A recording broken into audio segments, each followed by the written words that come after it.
ప్రభుత్వ ఆర్థిక సహాయాన్ని సద్వినియోగం చేసుకుని ఇందిరమ్మ ఇల్లు పూర్తి చేసుకోవాలన్నారు రాష్ట్ర ప్రభుత్వ విప్ ఆది శ్రీనివాస్. రాజన్న సిరిసిల్ల జిల్లా వేములవాడ టౌన్లోని మండల ఆఫీసులో మోడల్ ఇందిరమ్మ ఇల్లు ప్రారంభమయ్యాయి. ఈ కార్యక్రమానికి ఆది శ్రీనివాస్ ముఖ్య అతిథిగా హాజరై మోడల్ ఇందిరమ్మ ఇళ్లను ప్రారంభించారు.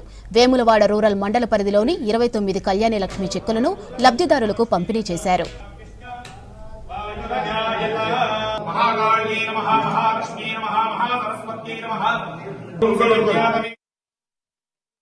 క్షేత్ర స్థాయిలో ఇందిరమ్మ ఇళ్ల నిర్మాణాలు ఊపందుకుంటున్నాయి.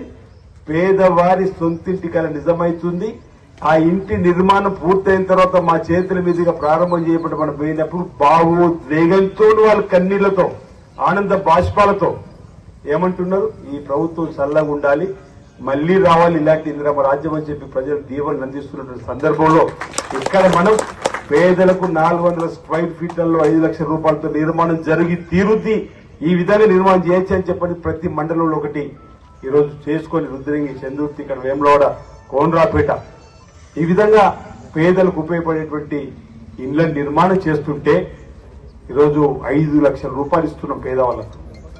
భారతదేశంలో ఏ రాష్ట్రము కూడా పేదల ఇంటి నిర్మాణం కోసం 5 లక్షల రూపాయలు వెచ్చించిన దాఖలాలు లేవో చెప్తున్నాం. మన దగ్గరే ఇస్తున్నాం, మన దగ్గరే 5 లక్షల రూపాయలు. భారతదేశంలో 29 రాష్ట్రాలు ఉంటే ఒక తెలంగాణ రాష్ట్రమే ఈరోజు పేదల ఇంటి నిర్మాణం చేసుకుంటే 5 లక్షలు ఇచ్చే కార్యక్రమం ఈరోజు చేసినటువంటి సందర్భంలో సుమారు 3500 ఇళ్లు నిర్మాణంలో ఈరోజు పేద ప్రజలు ముందుకు వెళ్తున్నారు, ఆనంద బాష్పాలు రాలుతున్నారు.